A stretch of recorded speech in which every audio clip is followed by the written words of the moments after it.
இதே இதில் புதிய கூட்டணி உருவாகுது போலயே. தந்தி தொலைக்காட்சி வாயிலாக மக்களுக்கு சொல்வது, எந்த நிலையிலும் 2026 தேர்தலிலே காங்கிரஸ் இந்தியா கூட்டணியில் தான் இருக்கும். திராவிட முன்னேற்ற கழக தலைவர் மு.க. ஸ்டாலின் அவர்களுடைய தலைமையில் தான் இந்த கட்சி இருக்கும். இது எந்த மாற்றமும் இல்லை. நன்றாக உங்களுக்கு தெரியும், பீகார் தேர்தல் முடிவுகள் வந்த நேரத்திலே பாஜக சிலரை கைக்குள் வைத்துக்கொண்டு, ஏன் திமுகவுக்கு ஆதரவாக இருக்கக்கூடிய ஊடகங்கள் மூலமாக கூட இப்படி தாவேகாவுக்கும் காங்கிரஸுக்கும் ஒரு தொடர்பு இருக்கிறது என்று சொல்லி இன்னும் சொல்லப்போனால் பீகார் தேர்தலிலே தேஜஸ்வி யாதவ் எந்த அளவுக்கு தோல்வியை சந்தித்தாரோ அதே அளவுக்கு தோல்வியை காங்கிரஸ் சந்தித்து இருக்கும்போது காங்கிரஸ் தோல்வி தேஜஸ்வி யாதவையும் கெடுத்து விட்டார்கள் என்றெல்லாம் சொல்லி காங்கிரஸை எந்த அளவுக்கு இழிவுபடுத்த வேண்டுமோ அன்று பல ஊடகங்கள், நம்ம ஊடகங்களில் பல ஊடகங்களில் காங்கிரஸுக்கு எதிரான ஒரு வேலையை செய்தார்கள். அதிலே அதாவது பீகாரை மட்டும் குறிப்பிட பிரவீன் சக்கரவர்த்தி வந்தாரு, விஜயை பார்த்தார் அப்படின்னு அரசியல் அரங்கத்தில் பேசு பொருளா இருக்கு. நம்ம அதை விவாதத்துக்கு எடுக்கல. ஆனா அந்த மறுப்பு வந்திருக்கே, அது உண்மையா அப்படின்னு தான் கேட்குறேன். நீங்க சொல்லி போட்டு விவாதத்துக்கு எடுக்கலைங்கிற. இப்போ நான் சொல்றேன், திரு விஜய் அவர்களை யாரும் சந்திக்கலாம், நான் கூட சந்திக்கலாம், பிரவீன் சக்கரவர்த்தி சந்திக்கலாம்.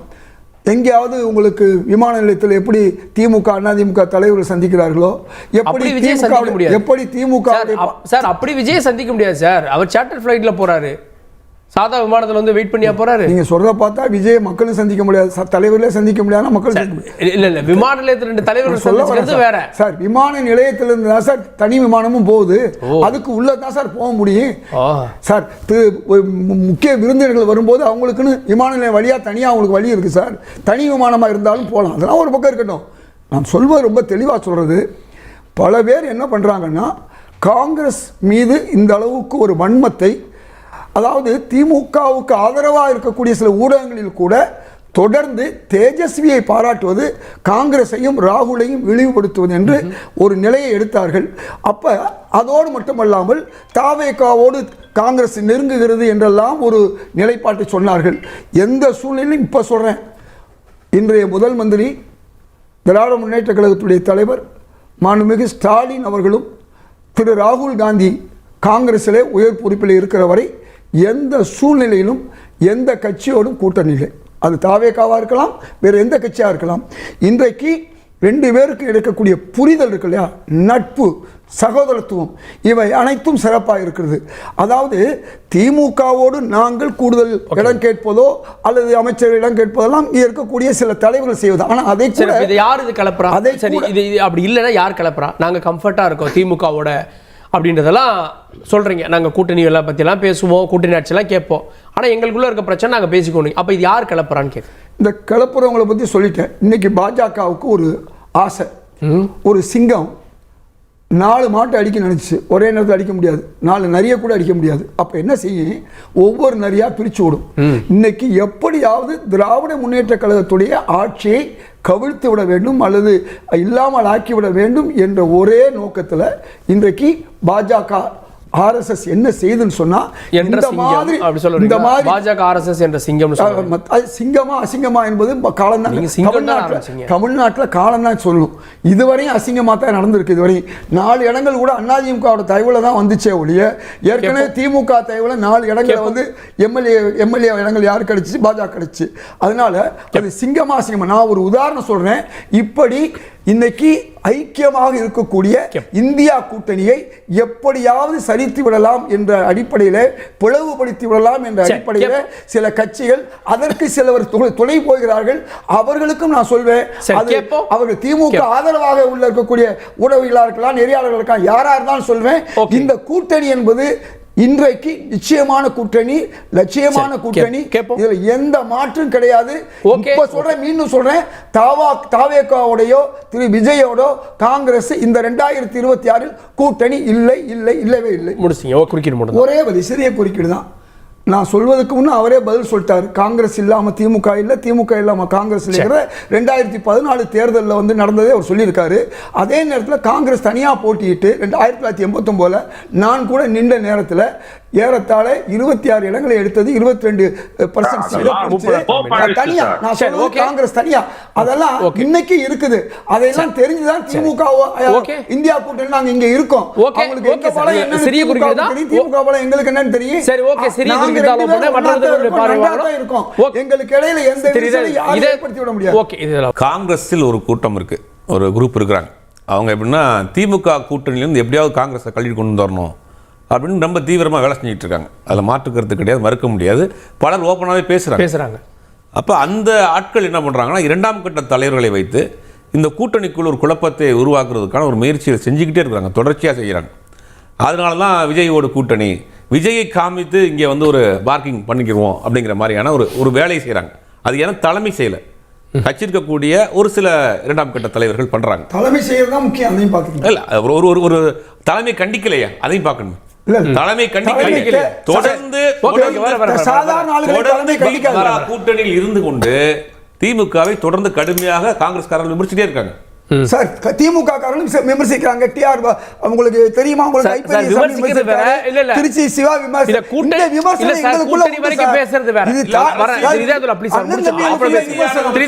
அப்ப தாவேகா அப்படிங்கிற ஒரு இயக்கத்தோடு கொண்டு வந்து சேரணும்னு நினைக்கிறாங்க. ஏன்னா ஆரம்பத்தில் விஜய் வந்து காங்கிரஸோடு நெருக்கமாக இருக்குன்னு நினைச்சார், காங்கிரஸ் சேரணும்னு கூட நினைச்சார் ஒரு கட்டத்தில். அப்படி இருக்கப்போ காங்கிரஸ் மேல ஒரு சாஃப்ட் கார்னரா இருக்கப்ப அதிமுக பாஜக கூட்டணிக்கு போக முடியாது. ஆல்மோஸ்ட் அங்கே பாஜக உள்ள வந்துருச்சுனால இப்போ இதுதான் ஆப்ஷன். இதை காமிச்சு அந்த கூட்டணியிலிருந்து காங்கிரஸை கல்வி கொண்டு போகக்கூடிய வேலை செய்கிறாங்க. அப்படி ஒரு முடிவை காங்கிரஸ் எடுத்தால் 2016 எப்படி மக்கள் நல கூட்டணிக்கு ஏற்பட்ட ஒரு நிலைமை ஏற்பட்டதோ அதே மாதிரியான நிலைமை தான் ஏற்படும் காங்கிரஸ் கட்சிக்கு. இன்னைக்கு அது விமர்சனம் வாய்ப்பை மறுக்க மாட்டீங்க. அப்போ வாய்ப்பு இருக்கு இல்லை, ஒருவேளை தலைமை மாதிரி ஒரு கற்பனை குதிரை ஹேஷியம் இதைத்தான் நான் கொஞ்சம் சொன்னேன். திமுக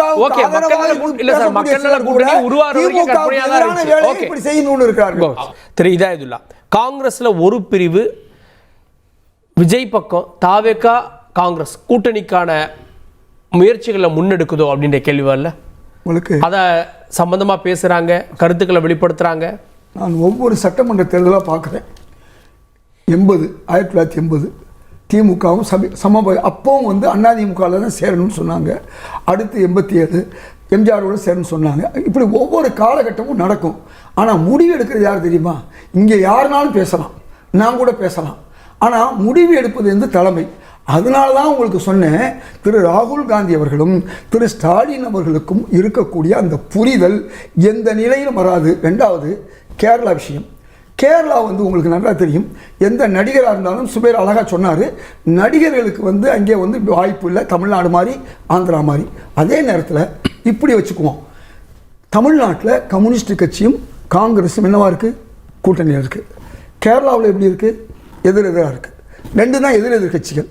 இந்த ரெண்டு கூட்டணி ஏறத்தாலும் நீங்கள் சொல்கிற மாதிரி 2019 அதுக்கு முன்னா 2004 2006 இல்லையா?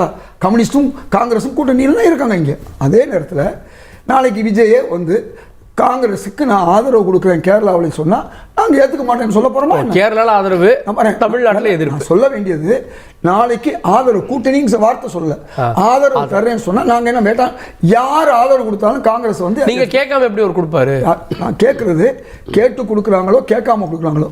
நான் மீண்டும் சொல்கிறேன், தமிழ்நாட்டில் திராவிட முன்னேற்ற கழகம் தலைமையிலான இந்தியா கூட்டணியில் நிச்சயமாக காங்கிரஸ் இணைந்து 2027 நிற்கும். மூணாவது, இன்னைக்கு திரு விஜயகாந்த் அவர்கள் உங்களுக்கு நல்லா தெரியும், அமரர். அவர் லட்சக்கணக்கான கூட்டத்தை பார்த்தவர். அவர் பார்க்காத ஒரு பெரிய கூட்டம் தமிழ்நாட்டில் அதுக்கு முன்னையும் கிடையாது பின்னையும் கிடையாது நான் சொல்லுவேன். அப்படிப்பட்ட ஒரு விஜயகாந்த் அவர்களுக்கு அதிகபட்சம் கிடைச்சது கூட்டணியில் இருக்கும்போது 10, இல்லாதப்ப 6, 7 நல்லா தெரியும். 2009 எலெக்ஷன்ல 9.9 நியர்லி 10 தனியார். அதைத்தான் நான் சொல்ல, அது 11ல தான் கூட்டணிக்கு வந்தார், தனித்து தான். அதனால தான் 10க்கு மேலேன்னு சொல்ல வர்றேன். ரொம்ப தெளிவாக தான் நான் சொல்றேன். 9ங்கிறது என்னாகும் தெரியல. அதே மாதிரி நீங்க உங்களுக்கு சதம்னு ஒருத்தர் சதம் அடிக்கணும்னா 70 ஒருத்தர் வச்சதா மட்டும் பத்தாது, 30 சேரணும். அதுதான் தமிழ்நாட்டுடைய அரசியல் பாணி. இதை தமிழக முதல்வர்களும் கூட்டணியில் இருப்பவர்கள் எல்லாருக்கும் இந்த வாரம் தெரியும். அதனால இந்த கூட்டணி என்பது இன்றைக்கு தெளிவான கூட்டணி. இன்னைக்கு 52% இடம், சில நேரங்களில் 45 வந்தாலும் கூட இன்னைக்கு நீங்க கம்ஃபர்ட்டா இல்ல, அதனால முயற்சிக்கிறீங்கன்னு தாவேகா சொல்றாங்க. கிடையவே கிடையாது. மூணாவது விஷயம் சொல்றேன், விஷயம் சொல்றேன். தாவேகா வந்து வாக்குகளை பெறும், நான் இல்லைங்கள், அது எத்தனை பெர்சன்ட் நான் சொல்ல முடியாது. ஆனா அந்த வாக்குகள் வந்து திரு சீமானுடைய வாக்கு, அதனாலதான் ரெண்டு பேர் கிடையில டக்காப்பார். மூணாவது அதிமுக வாக்கு. திமுக என்பது உங்களுக்கு நல்லா தெரியும், திமுக காங்கிரஸ் ஒரு கொள்கை, கம்யூனிஸ்ட் எல்லாம் ஒரு கொள்கை, அது விசிகா. அந்த கொள்கை சார்ந்த வாக்குகளை வந்து எந்த வகையிலுமே வந்து திரு விஜய் பிரிக்க முடியாது. விஜய்க்குன்னு ஒரு ஓட்டு இருக்கு, அந்த ஓட்டு பிளஸ் அதிமுக. இன்னைக்கு அதிமுக ஓட்டை யார் வாங்கியிருக்கா? பிஜேபி. நாங்கள் 11 ஒரு மாயை தோற்றத்தை வச்சிருக்காங்கல்ல, 4% வச்சுக்கிட்டு பிஜேபி கூட வச்சிருக்கக்கூடிய திரு ஏசி சண்முகம், திரு பாரிவேந்தர், அது யாரோட சேர்ந்து? பாமக, டிஎம்டிகே. அதை நீங்க திரும்பவும் சொல்றேன், தமிழ்நாட்டு மக்களுக்கு தவறான தகவல் கொடுக்கப்படுது. பிஜேபிக்கு 11 கிடையாது, அவர்கள் வந்து ஏசி சண்முகம், திரு பாரிவேந்தர் அவருக்கு தனியா, அதே மாதிரி தினகரன், இப்படி பலருடைய வாக்குகளை ஒன்று சேர்த்து 10-11 ஒரு கட்டமைக்கிறாங்க. அந்த கட்டமைப்பு என்பது தவறு. இன்னைக்கும் 4-5% மேல பாஜகவுக்கு இல்ல என்பது உண்மை. அந்த உண்மை என்பது தெரியும். அதையும் அண்ணாமலையை கட்டமைக்கிறதுக்காண்டி இப்படி ஒரு வார்த்தையை சொல்றாங்க. நான் மீண்டும் சொல்கிறேன், திரு விஜய் அவர்களுடன் காங்கிரஸ் கூட்டணி இல்லை. காரணம், திரு ராகுல் காந்தியும் திரு ஸ்டாலின் அவர்களும் உள்ள புரிதல், சகோதர தன்மை, அதே நேரத்தில் நட்பு, இவையெல்லாம் தெளிவாக இருக்கிறது. ஜெயத்துல்லா அவர்கள் சொன்னாரு, எஸ் பாஜகவுக்கு 11% எல்லா கூட்டணியும் சேர்ந்துதான்ட்டு. நான் காங்கிரஸ் இருக்கக்கூடிய 4 முதல் 5% ஓட்டு நான் திமுக ஓட்டை வச்சே சொல்லல. கடந்த பாராளுமன்ற தேர்தல், சட்டமன்ற தேர்தல் எல்லாத்தையும் நாங்க எடுத்தது வேற. அன்னைக்கு 2014 நிலைமை வேற, அது வந்து தனியார் நிலைமை வேற. இன்ஃபேக்ட் 2014 தாண்டி இன்னும் கொஞ்சம் தேய்ந்து தான் போயிருக்கு.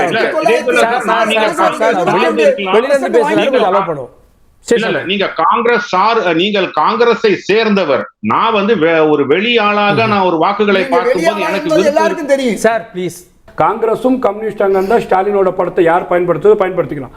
1971 எங்களுக்கு சீட்டே வேணாம், திமுகவே வச்சுக்கோங்கன்னு சொல்லி இந்திரா காந்தி கொடுத்துட்டு போனாங்க பாருங்க, லோக்சபா சீட்டு 10 சீட்டை வாங்கிட்டு. அந்த மாதிரி தமிழக வெற்றி கழகம் செய்ய காங்கிரஸே பிளவுபட்டு நீங்க பிளவு யார்? இந்திரா காந்தி யார் சார் காங்கிரஸுக்கு? அப்ப யார் ஒரிஜினல் காங்கிரஸ்? அவரை கேளுங்க. ஒரிஜினல் காங்கிரஸ் சார் காமராஜ் தலைமையில இருந்து உங்க ஒரிஜினல் காங்கிரஸ் சார், இந்திரா தலைமையில இருந்து ஒரிஜினல் காங்கிரஸ் சார். நீங்க நிபந்தனையற்ற, அதான் தமிழ்நாட்டுல ப்ரூஃப் அண்ட் நிபந்தனையற்ற 1971 எங்களுக்கு ஓட்டுலாம் வேணாப்பா, திமுக ஆட்சியே இருக்கட்டும் அப்படின்னு இந்திரா காந்தி தாராவாத்து கொடுத்துட்டு லோக்சபா 10 சீட் வாங்கிட்டு போனாங்களா? அந்த கட்டமைப்புல தமிழக வெற்றி கழகம் தமிழ்நாட்டுல இல்ல. அதை நீங்க புரிஞ்சுக்கணும்.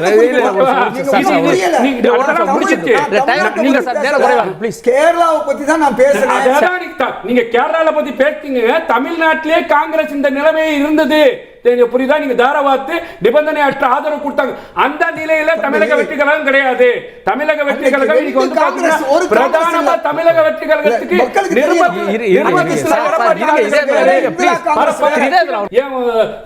பிரவீன் சக்கரவர்த்தி பேசுறாரு, ஏன் வந்து சந்திச்சாரு, இதையெல்லாம் பார்த்து திமுக நீங்க எனக்கு தெரிஞ்ச வரைக்கும் பாத்தீங்கன்னா உண்மையாவே வந்து சந்தித்தோட நிகழ்வு தான் நாங்க பாக்குறோம். ராகுல் காந்தி எப்படி அது என்ன பேசினாருன்னு நீங்க திராவிட முன்னேற்ற கழகத்தை இல்ல கேள்விக்குறி போட்டுருக்கோம், தூக்கி விடுறது தான் கேட்டேன். சந்திச்சா டிசம்பருக்கு அப்புறம் ரொம்ப தெளிவா சொல்ல வேண்டிய விஷயம், திரு ராகுல் காந்தி வித்தியாசமான தலைவர்.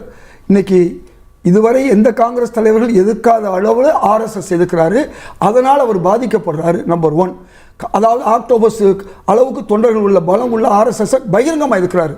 அதே அளவில் தமிழ்நாட்டு முதல்வர் எதிர்க்கிறாரு. 2வது, இதுவரை எந்த தலைவர்களும் காங்கிரஸாக இருந்தாலும் கூட எந்த தலைவர்களும் எதிர்க்காத வகையில் கார்பரேட்டுகளை 100 தொழிலதிபர்கள் அம்பானி அதானி மட்டுமல்ல எல்லாத்தையும் எதிர்க்கிறாரு. அவருக்கு கொடுக்கிற சலுகைகளை ஏழை மக்களுக்காக எதிர்க்கிறாரு.